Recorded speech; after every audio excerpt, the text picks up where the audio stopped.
नमस्कार दोस्तों, स्वागत है आप सभी का उड़ान आईएएस एकेडमी के प्लेटफॉर्म पर। आज का वीडियो जो हम लोग का है वो है दावा आपत्ति को लेकर, जो कि सीजीपीएससी एग्जाम 2022 जो कि आपका 12 फरवरी को हुआ था। उसमें सामान्य अध्ययन के प्रश्नों को लेकर कुछ क्वेरीज थे बच्चों की कि दावा आपत्ति में क्या ऑथेंटिक सोर्स होना चाहिए या फिर कौन से क्वेश्चन पर दावा आपत्ति लगे या फिर किस पर न लगे, उस पर भी हम बात करेंगे।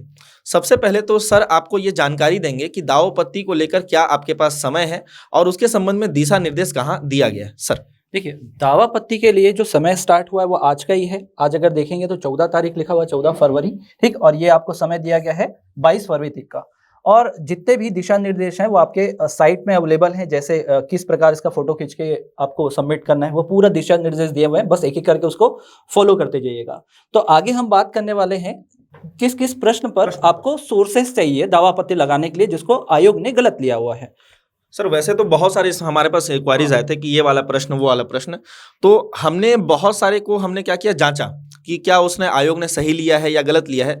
तो हमें बहुत सारे चीज़ का लगा कि हाँ इसका आंसर आयोग के द्वारा जो दिया गया है वो सही है, या फिर किसी का लगा कि ये गलत है। तो हमें जो गलत लग रहा है कि आयोग के द्वारा गलत लिया गया है या फिर आप उस पर दावा आपत्ति लगाइए, तो हम लोग को वही प्रश्न आपके सामने उपस्थित करेंगे जिस पे हमें भी लगता है कि आपको दावा आपत्ति लगाना पड़े। तो सर इसमें पहला क्वेश्चन कौन सा है? पहला क्वेश्चन ज्योग्राफी से रिलेटेड है, जहां पर क्या दिया गया है, एक तरफ हिमालयन श्रृंखला लिखा हुआ है और एक तरफ क्या लिखा हुआ है, इनके नाम लिखे हुए हैं, ठीक है।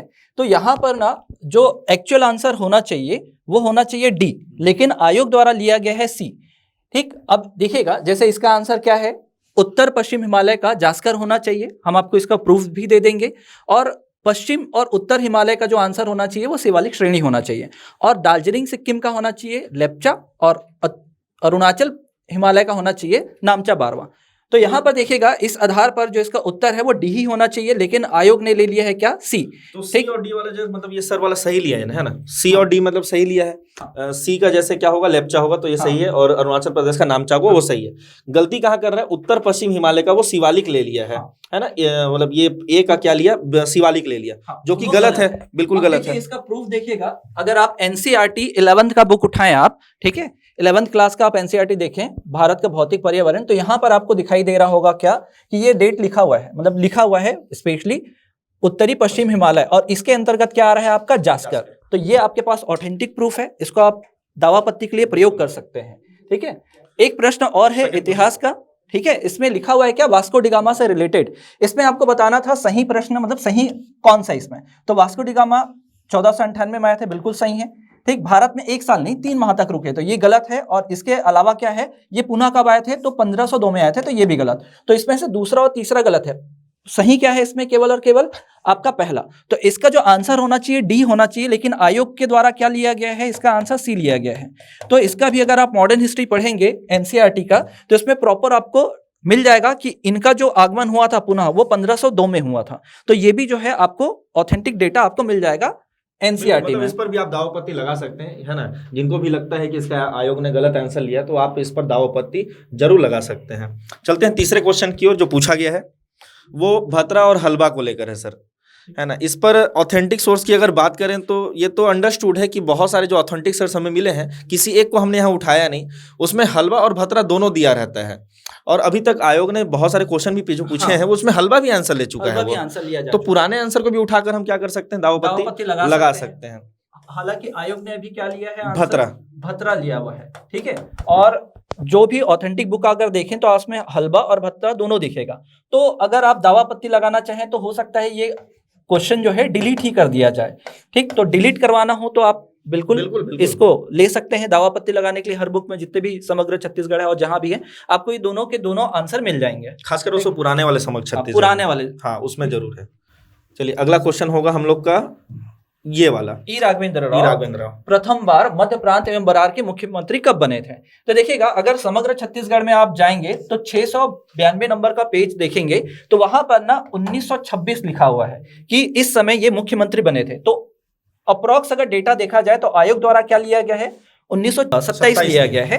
तो इसमें भी आप वहां से सोर्स लेकर क्या कर सकते हैं, दावापत्ति दे सकते हैं। बिल्कुल, यहाँ पास एक्चुअली क्या हो रहा है कि आयोग ऐसा भी सोच सकता है आंसर को कि 26 अगर वहां दिया है तो 27 उसने आंसर लिया है, लेकिन अगर टू बी एग्जैक्ट जाएंगे तो आप 1926 को लेकर आप दावापत्ति जरूर लगा सकते हैं। बहुत सारी इसको भी क्वारीज थी कि सर क्या इस पर दावापत्ति लगाना चाहिए या नहीं लगाना चाहिए। तो समग्र छत्तीसगढ़ के पेज नंबर 692 में, जो कि नई वाली आई थी पीले कलर की है, वो उसमें आपको मिलेगा 1926। तो आप उसके व्यक्तिगत वाले जो सेक्शन में जाएंगे वहां आपको इसका सोर्स जरूर मिलेगा।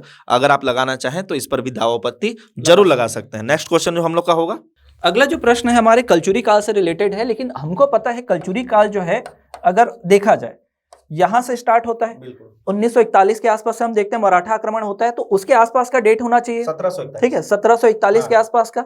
लेकिन यहां पर जो डेटा दिया हुआ है ये क्या दिया हुआ है, 1900 से स्टार्ट है। ठीक है, तो ये क्या हो जाएगा, क्वेश्चन डिलीट हो सकता है, डिलीट ही होगा सर, डिलीट ही होगा क्योंकि दिया ही गलत है। हिंदी ग्रंथ पढ़ो है ना, या कहीं से भी आप उठाएंगे डेटा, ये डिलीट ही होगा पूरा का पूरा।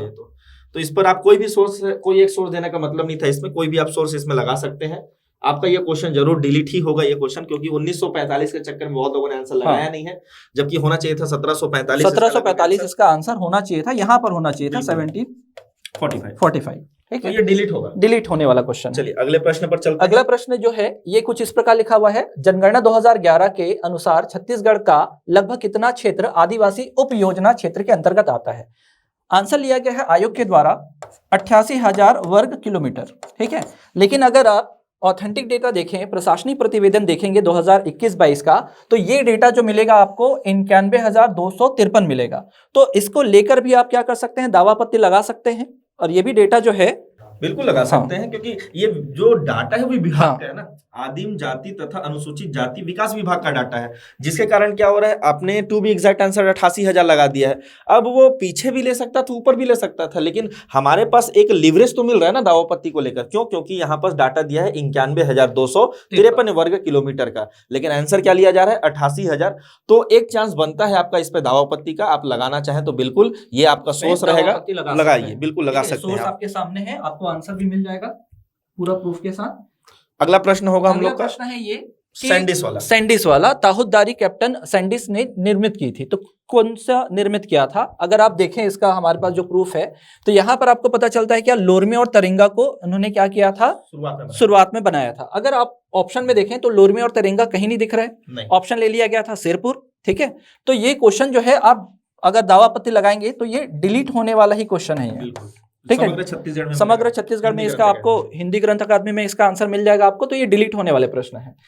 अब क्वेश्चन ऐसा आया था जिसमें बहुत सारे डाउट्स है कि ये गलत ही होगा, लेकिन हमारे द्वारा जब प्रतिवेदन देखा गया तो हमें लग रहा है कि वो आंसर सही भी हो सकता है। और अगर आप इकोनॉमी सर्वे पढ़ेंगे तो वहां पास आपको कुछ डाटा अलग भी मिल सकते हैं।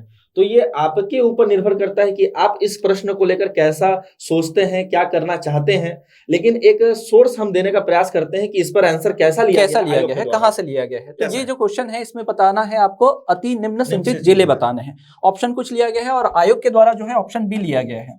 ठीक है, और इसका अगर आयोग ने आंसर लिया होगा तो यहां से लिया होगा कृषि सांख्यिकीय सारणी वर्ष 2021 से। अगर यहां पर आप जाकर देखेंगे, ठीक है, तो ये आपको प्रॉपर मिल जाएगा कहां पर सबसे कम है। ठीक है, तो ये एक सोर्स है, इसको यूज कर सकते हो आप। ठीक है, तो आयोग के अनुसार अगर देखें तो बी जो आंसर लिया गया है वो सही है उनके अनुसार। लगभग हमें जब जो प्राप्त हुआ अभी तक डाटा, उसके हिसाब से ये लगभग आंसर क्या है, सही है। लेकिन अगर आप इकोनॉमी सर्वे को लेकर अगर वहां पर दावापत्ति लगाना चाहते हैं तो जरूर लगा सकते हैं। ठीक है, तो इकोनॉमिक सर्वे में भी आप जाके देखें, पेज नंबर 140 में आपको इसका आंसर एक मिल जाएगा, लेकिन उसमें क्या थोड़ा दुविधा हो सकता है। तो हमारे अनुसार जो लग रहा है कि आयोग ने कहां से लिया होगा आंसर, तो ये कृषि सांख्यिकीय सारणी वर्ष 2021 से लिया होगा। तो इसको आप जरूर एक बार देख सकते हैं। तो आयोग के द्वारा जो लिया गया आंसर है बी, वो सही है। ठीक, तो आशा करते हैं ये जो वीडियो है, आपका जो भी डाउट था किसी प्रश्न को लेकर, वो आपके क्लियर हो गए होंगे। और जो प्रश्न सही हैं, ठीक है, उनको हमने यहाँ पर शामिल नहीं किया है। जहां पर लग रहा था दुविधा है छात्रों को, वही प्रश्न हमने यहाँ पर सम्मिलित किए हैं। तो फ्यूचर में भी सर अगर मतलब किसी को लगता है कि और अगर दावापत्ति लग सकता है, या फिर उनके पास ऑथेंटिक सोर्स है ना, या फिर वो क्वेश्चन पर डाउट रखते हैं, तो फिर वो हमसे कांटेक्ट जरूर कर सकते हैं। हम पूरा प्रयास करेंगे उनकी दुविधाओं को दूर करने का। और जितने भी दावापत्ति हैं वो उड़ान IAS अकेडमी भी यहाँ पास लगा रहा है। अपने तरफ से हम पूरी कोशिश कर रहे हैं कि जो क्वेश्चन के आंसर गलत लिए गए हैं, है ना, उनको वो सही कर दें। बिल्कुल, तो हम आपके साथ हैं बिल्कुल आगे भी। तो इसी के साथ हम इस वीडियो को यहीं अंत करेंगे। जो भी समस्या होंगी आप जरूर हमसे कांटेक्ट कर सकते हैं। धन्यवाद। धन्यवाद।